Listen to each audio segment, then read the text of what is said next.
welcome. We're going to talk about bread today.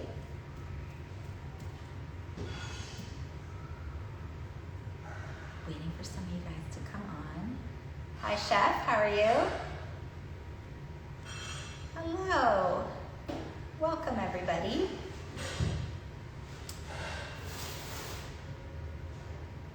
Hi. Good to see you.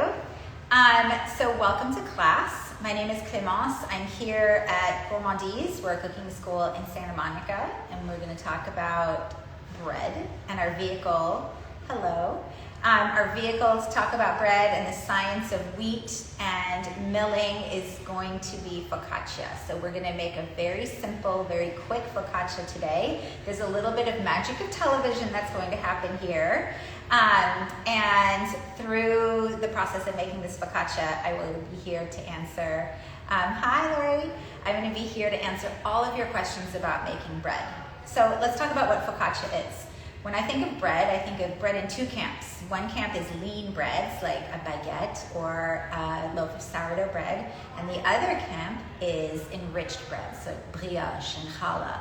And those breads that are very soft and squishy, and they're enriched with fat. So lean doughs have a really crisp crust and big open air pockets inside.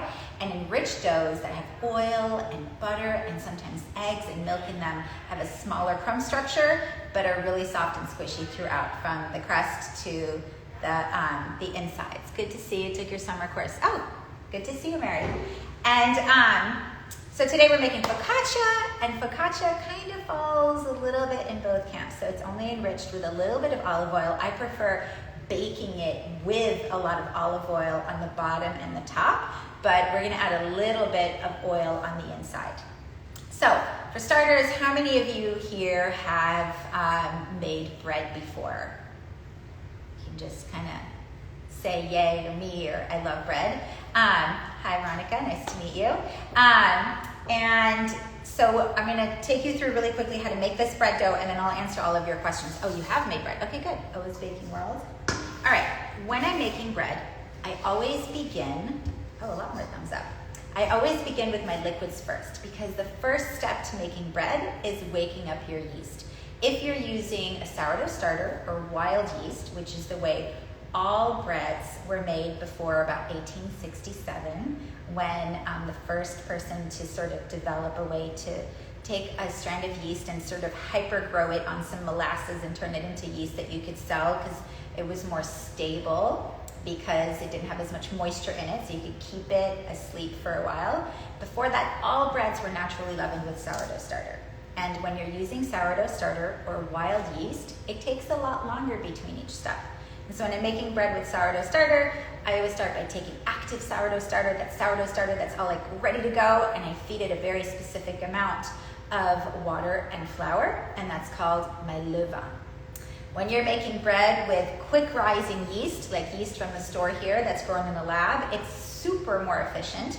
In that efficiency and that less time span that you would have with wild yeast, you lose a little bit of complexity of flavor, but you gain in speed. So not as good for you, but faster, versus wild yeast that takes longer, so you develop more complex flavors and better enzymes that help you digest the bread. That's a whole other class. But in either case, you have to take your yeast and wake it up.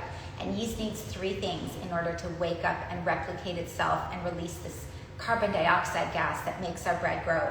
And that's oxygen, water, and some kind of food or carbohydrate. So the first thing I'm going to do is to take water, room temperature water. If my water is warm, things will happen faster. But if it's warmer than 110 degrees, some of my yeast spores are going to die. So it's always a little bit safer to start with room temperature water. It will take longer for your yeast to wake up, but you're not killing it.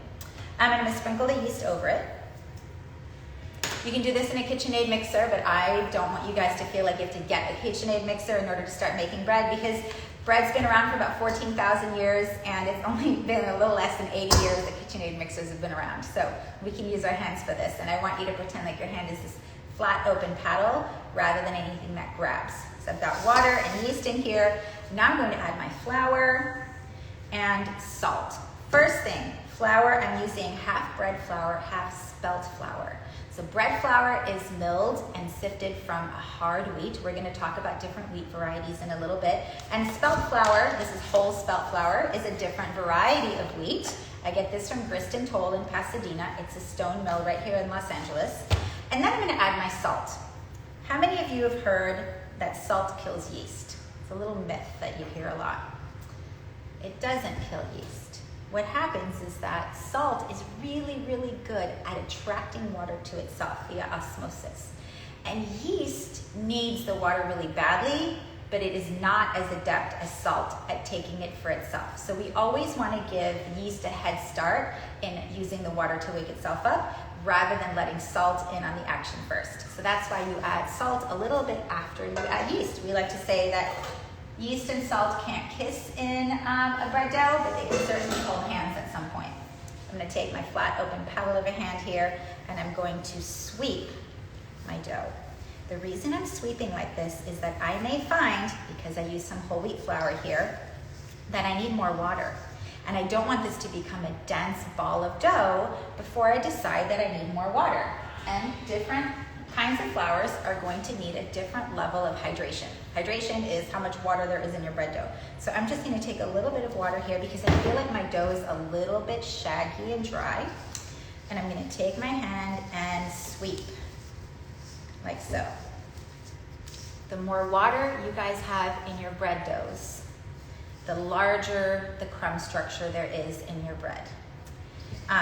So if you have like a really easy dough that kneads really well because it's really dense and tough like Play-Doh, you're not going to get a very fluffy bread on the inside.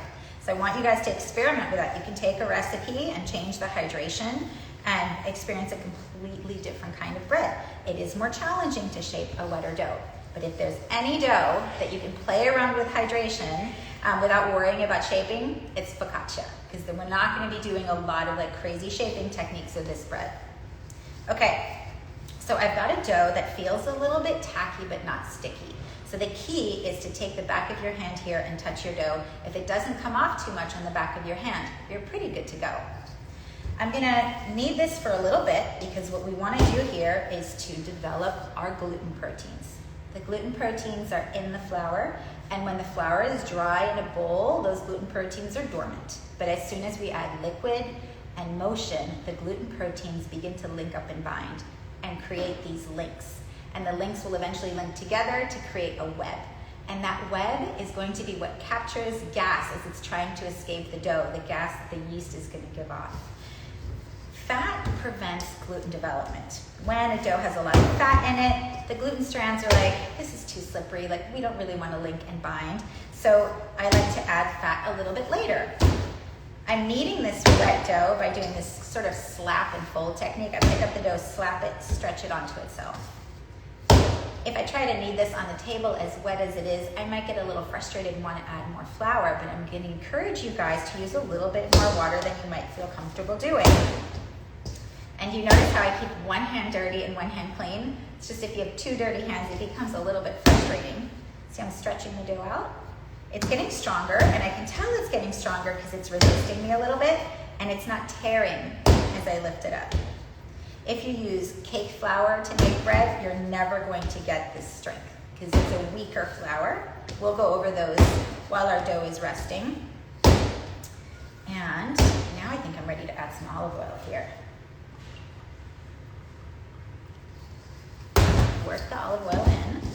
And ideally you want to take this dough and work it for a couple of minutes. I'm cheating a little bit because we have some magic of TV happening. And then this dough, with this ratio of yeast to water to flour, takes about an hour to rise. If it's a really hot day in the middle of summer and your AC is out, 45 minutes, it'll be ready to shape. If it's wintertime and it's really cold and your furnace is broken, you're looking at about an hour and 20 minutes to an hour and a half. So yeast gets really excited when it's warm, and it replicates itself much more slowly when it's cold. Does anybody have any questions so far as I finish up kneading this dough? I see a lot of bread bakers on here. My dough is looking really smooth, and it's really, resisting my stretching. I am trying to stretch this dough, and it's not really letting me do it, which means that I've developed a decent amount of gluten strength in this dough. If you use all-purpose flour, it's going to take a little bit longer to get there because it's weaker than bread flour.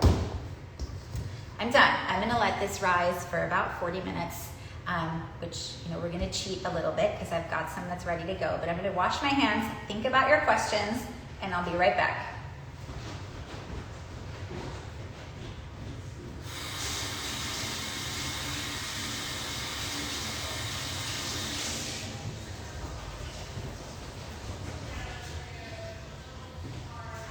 All right, we are back, and I'm going to talk to you about the science of wheat.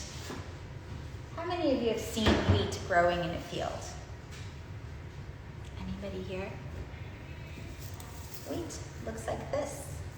And humans have been cultivating wheat for about 10,000 years. But there is evidence that shows that humans were making bread from foraged grains about 4,000 years before that. So next time somebody tells you that they can't have bread because they're on the paleo diet, you just let them know that humans were making bread or bread-like products or porridges from foraged grains before they started planting them to feed their herds. So here we go. This is a wheat variety that's bearded, and you'll notice that there are a bunch of seeds here. When you harvest this wheat, you'll notice that it's golden. When you first plant the wheat and it grows, it's very green, but you can't harvest it until it goes to this color in the field. You can't have any moisture on the wheat. The combine, which is a big machine that looks like a very big comb, goes through the field and harvests these and separates out the stalk from the seeds here. I'm going to open this up. Not all wheat is bearded like this. This one happens to be so. And I've got a bunch of little wheat berries here.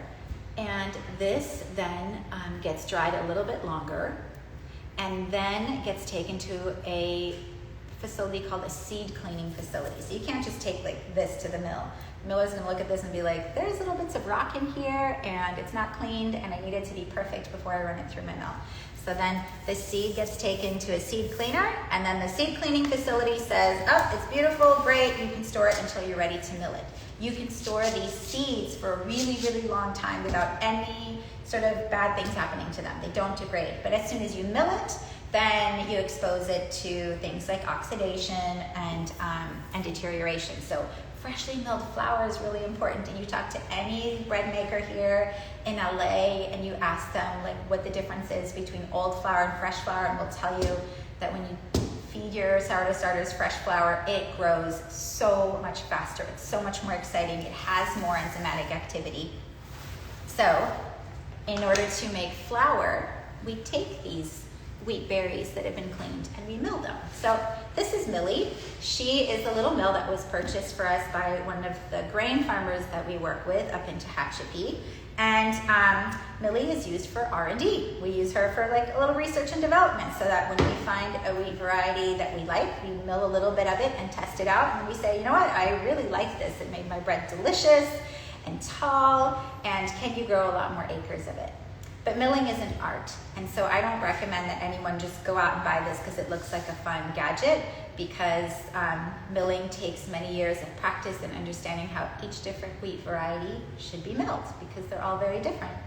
In the same way that you wouldn't make sushi from jasmine rice, you wouldn't necessarily use a soft wheat to make bread. So we're going to talk about the great diaspora of different wheat varieties. But for starters, let's mill this. I've got a bunch of wheat berries here. This is called Sonora. It's a pretty soft wheat. I'm gonna put it here, and then we'll break down and look at the innards of the mill in a little bit. We have the great pleasure of using electricity here, but in the past, the stones in the mill were turned by wind or by water power or by humans or animals. I'm gonna turn this on and make sure that it's nice and tight so we get a fine flour and get us some 100% whole wheat flour milled.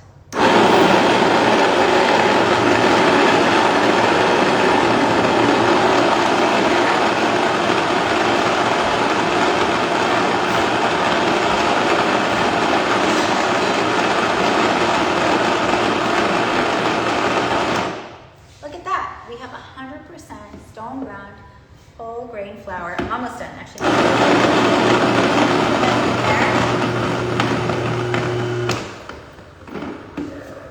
All right, before I show you how to turn this into white flour, which is not something you should do, I'll explain why in a bit. I'm going to show you the inside structure of this mill. So mills typically have a bottom stone, and the bottom stone is the one that rotates. So that's the one that's powered either by gears that are powered by wind or water, or humans or animals.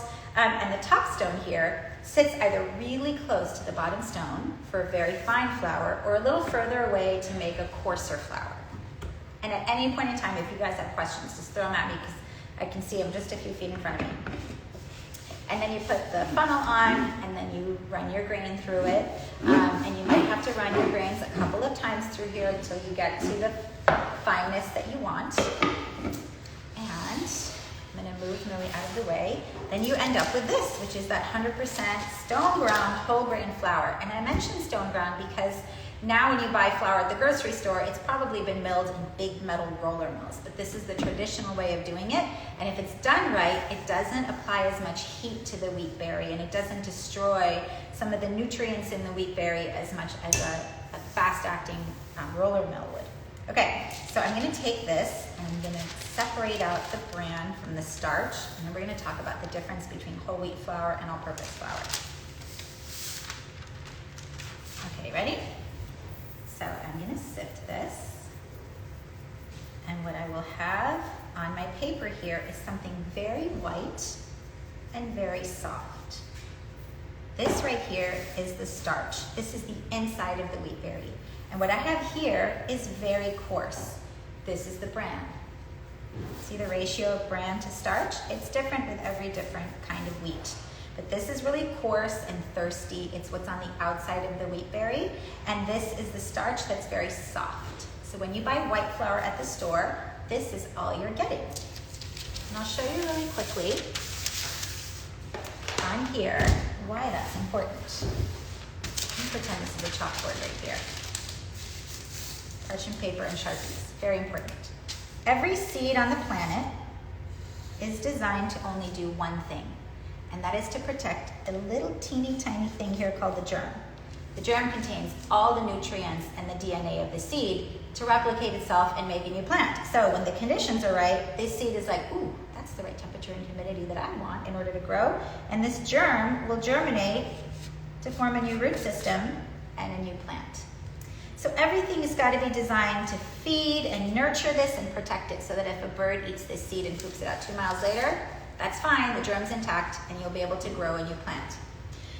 The germ here contains a lot of oil, so most of the flour that you're buying out there has the germ removed because it would make the flour go rancid otherwise, even whole wheat flours that you purchase. The most important coat of armor, protector for that germ, is the outside coating of the wheat. That is called the bran. So the bran is on the outside of the wheat berry. And then inside we have starch. So the white stuff is the starch. It's called endosperm. So that when the conditions are right and this germ needs to germinate, it needs some calories, so it needs some starch in there. When you guys buy white flour at the grocery store, be it cake flour, bread flour, all-purpose flour, pastry flour, it's only made from this stuff.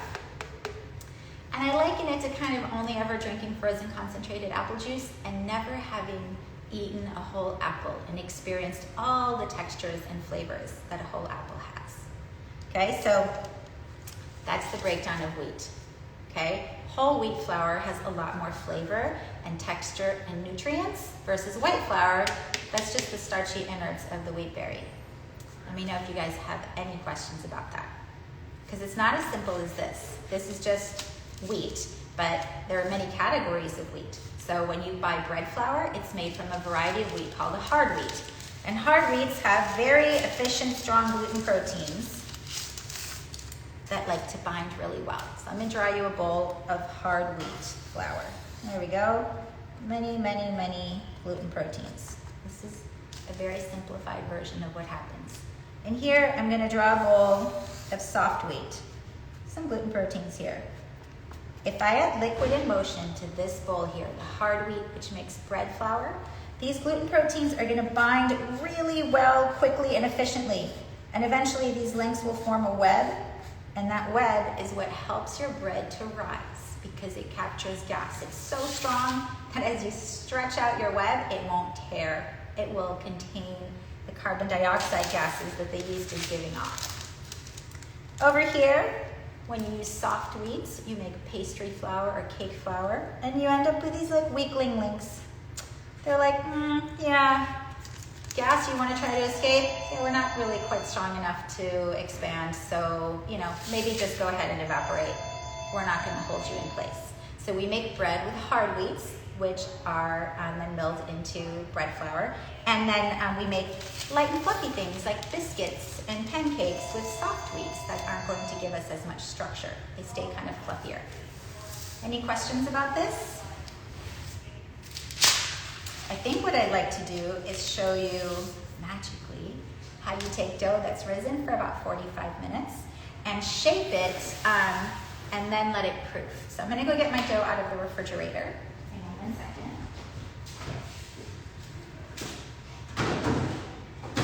And my favorite vessel to bake this bread in, which is a cast iron pan.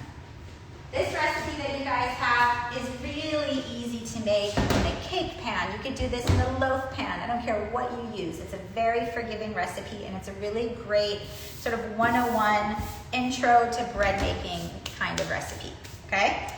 I have a cast iron pan here, but again, you can kind of use whatever you like, and I'm gonna douse this with olive oil. I really wanna go to town on this. Lots of olive oil in my cast iron pan. So I told you that the dough could rest for about an hour at room temperature in order to rise. I didn't have an hour because I taught a class, and so I made this dough this morning, and instead of letting it rise quickly over a 1 hour period, I decided I was gonna let it rise really slowly. And the way that you get dough to rise really slowly is to cool it down. So I let it rise slowly in the refrigerator for about 5 hours instead of room temperature for 1 hour. Okay, here we go. I'm taking my dough. I'm popping it in the olive oil, but then I'm gonna flip it. So I have olive oil on both sides. And I'm going to dimple this generously with my fingers. Don't be too dainty here. 20 minutes. Is that okay? There we go. And I'm gonna let it proof, okay? So proofing happens after you shape your bread, and the warmer the spot is, the faster it'll proof, and the colder it is, the longer it'll take. So I'm gonna pop this in a warm spot, but I have some that's already done. And then as soon as it's increased in size by about 30 or 40%, I'll bake it. And I'm gonna bake it in about a 375 oven. If you want it to be really crisp on the outside and soft on the inside, you can go a little bit higher. But that is right here. Okay, I want to talk to you now about the science of yeast. So I'm going to grab another piece of paper here. Let's talk about yeast, okay? I got some olive oil in this parchment paper, so ignore the oily spots. Yeast is a one-celled organism. Typically, yeast is asexual. That means there's no girl and boy yeast cells getting together and having yeast babies. That's not always true, but we're going to talk about the way it behaves when we're making bread.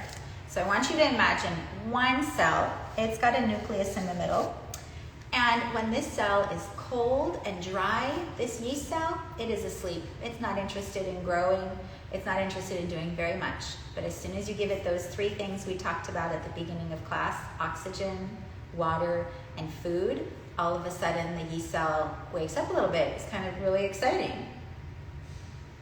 Yes, Lori, I emailed it to you.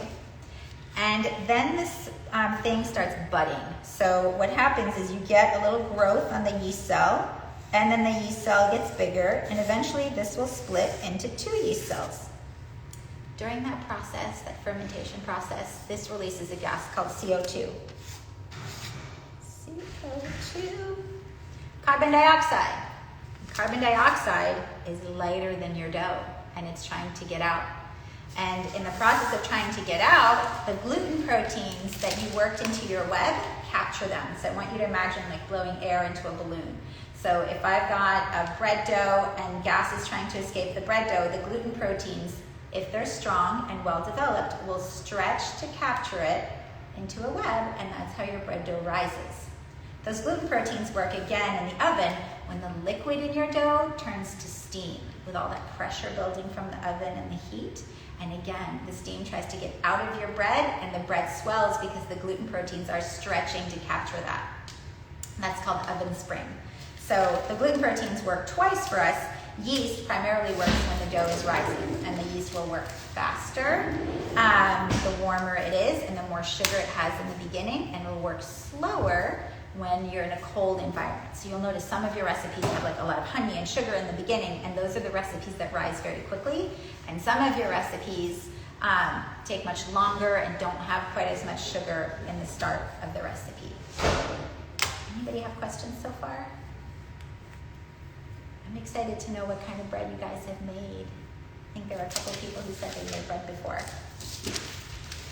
All right. So I'm going to show you real quickly what this bread should look like when it comes out of the oven. We're going to pretend like our dough rose for, about an hour, and then we put it in an oven and it was ready to go. So I'm going to go pull mine out.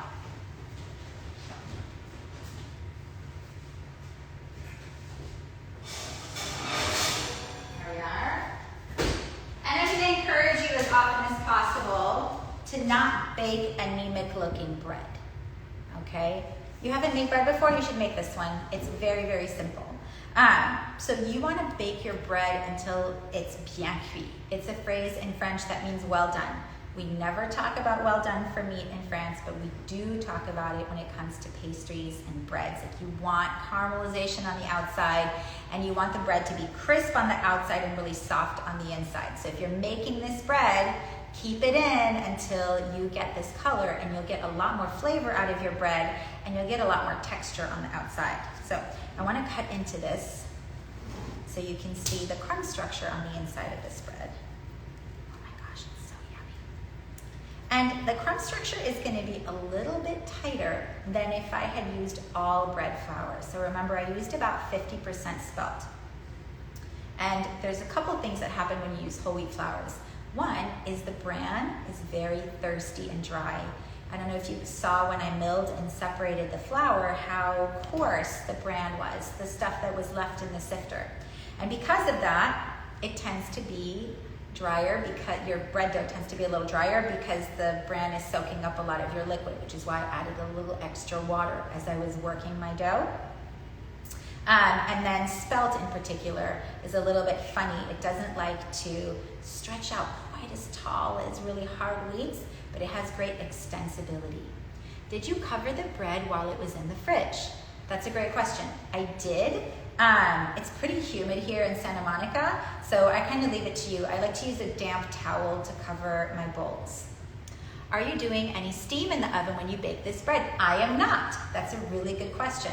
If I was doing more of a lean dough, like a sourdough bread that needed a huge amount of oven spring, I would bake it in a commercial steam oven. Most of us don't have that at home, so typically what we do is we bake those kinds of breads in a Dutch oven. And that's a pot with a lid, tight-fitting lid. And what happens is the steam that's released as soon as you put your bread in will help to power and increase the steam in your baking vessel. It's all about pressure and more steam.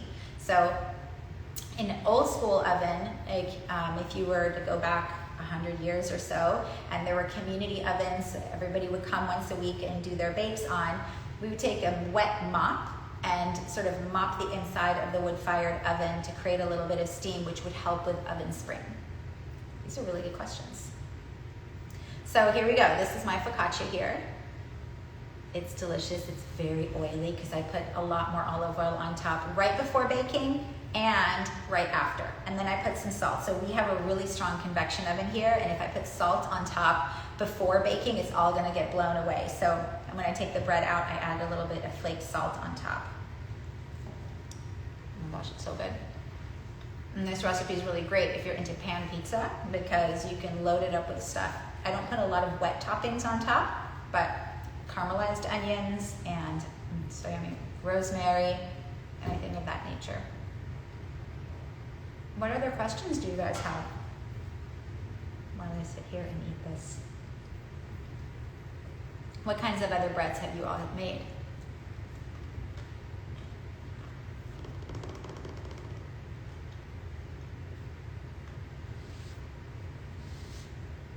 So I'm going to do a quick recap on this recipe.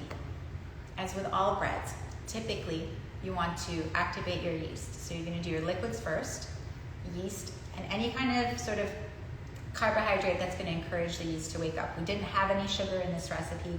There's enough yeast to sort of power the whole thing within an hour before shaping it. Just olive oil and bread. You've made challah and baguette, or you'd like to make challah and baguette?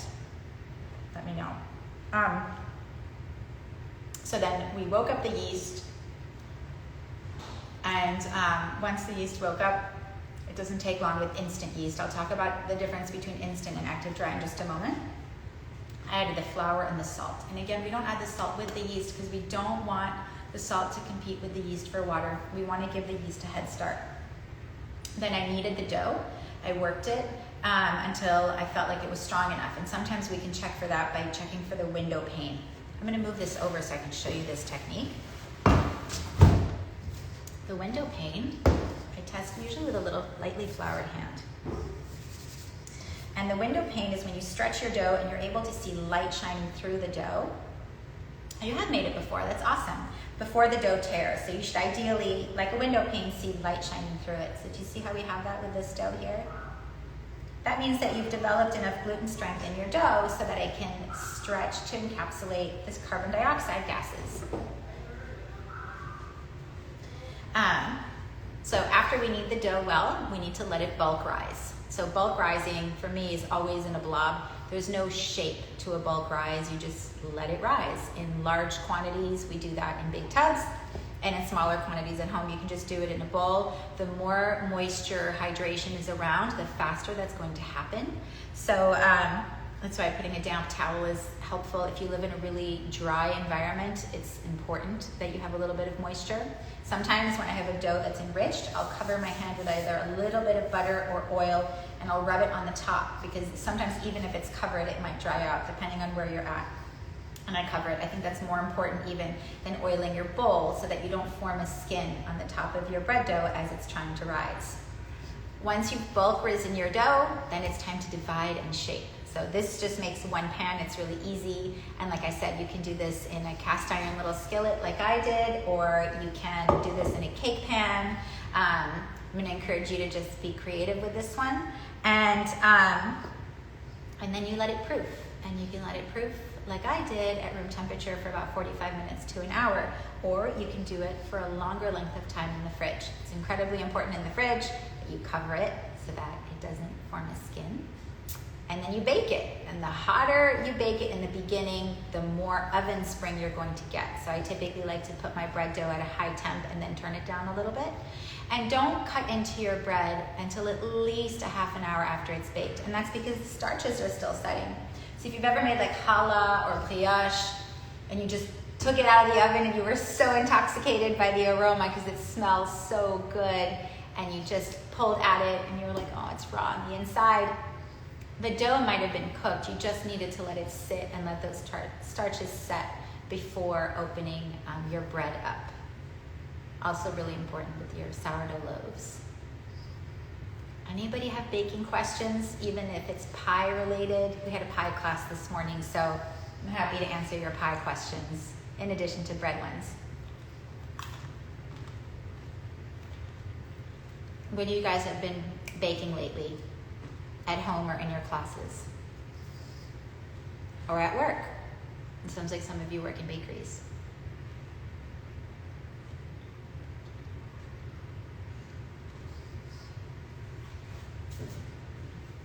I'm gonna wash my hands really quick.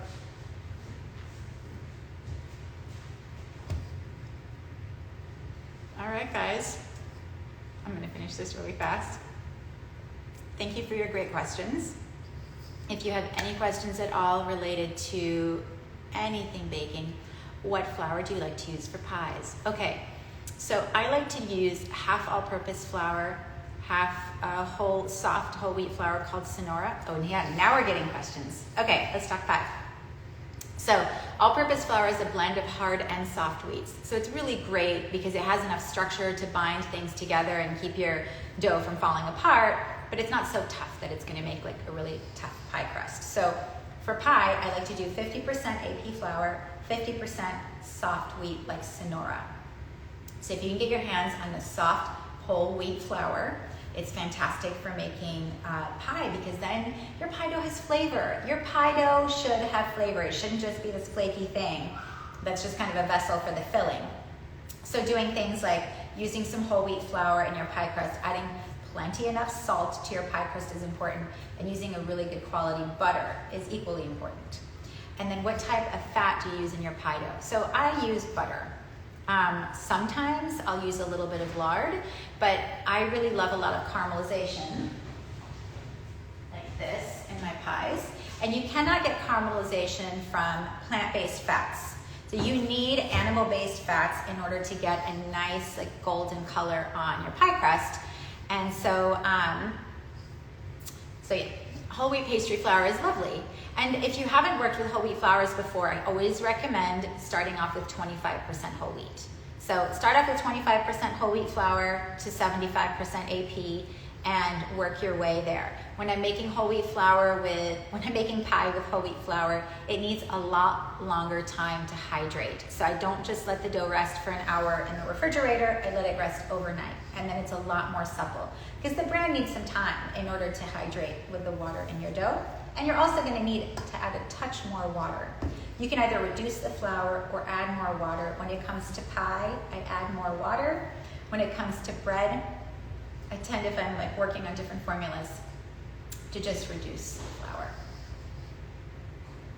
Any other questions?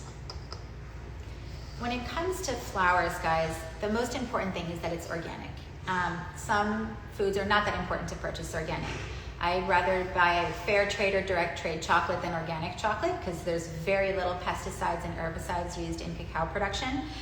But when it comes to flour, wheat production, there's a lot of herbicides and pesticides used. So I buy organic flour, then I make sure that it's unbleached, super important. And then when I'm looking for a whole wheat flour, I pick a very freshly milled one. So here in LA, we have Grist and Toll. We have the Tehachapi Grain Project that provide us with a lot of really lovely, freshly milled whole wheat flours that are grown mostly in California. And in the southeast, we have Anson Mills. In the northeast of the US, there's Maine Grains in Maine. So kind of pick where you're at and find a mill, and if you need recommendations, just DM us at Gourmandise LA for any recommendations. We also have a hotline. I check it several times a day. It's hotline at thegourmandiseschool.com, which is the name of our cooking school. And I encourage you to use it. We get dozens of questions a day, so don't hesitate. You can either DM us at Gourmandise LA or email us at the hotline. And we'll talk you through anything that you're making or answer any questions that you have. Thank you guys so much for joining me today. I hope you get a chance to make a quick focaccia. If you want to challenge yourself to make something even better, increase the hydration by a lot, make something that's almost a pudding, like a porridge, and you'll just pour it into your pan. We're not going to be worried about shaping. And then, oh, thank you so much. We really like cooking here. And then play around with whole wheat flours. So take a base recipe, challenge yourself by increasing hydration, and more importantly, challenge yourself with using really great whole wheat flours. For this recipe, I love spelt more than anything. Hope you guys have a great day. Happy holidays. Stay safe. And let me know if you have any questions.